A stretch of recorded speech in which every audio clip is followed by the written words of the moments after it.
Hi friends, நான் விடுகதை பார்க்கலாம். பாலாட்டின் நடுவே கருப்பு மீன் தெரியுது, அது என்ன? விடுகதைக்கு ஆன்சர் கமெண்ட்ஸ் பண்ணுங்க. வாங்க ஷார்ட்ஸ் பார்க்கலாம்.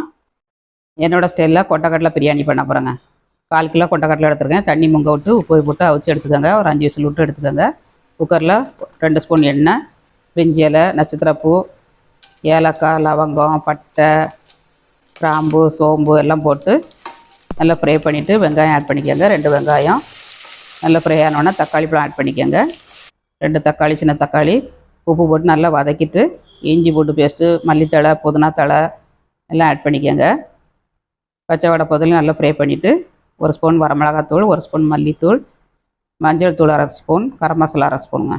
எல்லாம் நல்லா ஃப்ரை பண்ணிவிட்டு கடலை ஆட் பண்ணிக்கோங்க. கடலை வச்சு தண்ணியை அளந்து ஊற்றிக்கோங்க. 1 டம்ளருக்கு 2 டம்ளர் தண்ணி வச்சுருக்காங்க. வீட்டு அரிசி தான் பண்ணியிருக்கேன், பிரியாணி அரிசி இல்லை. வீடியோ பிடிச்சிருந்தா லைக் பண்ணுங்கள். சூப்பரான பிரியாணி ரெடிங்க.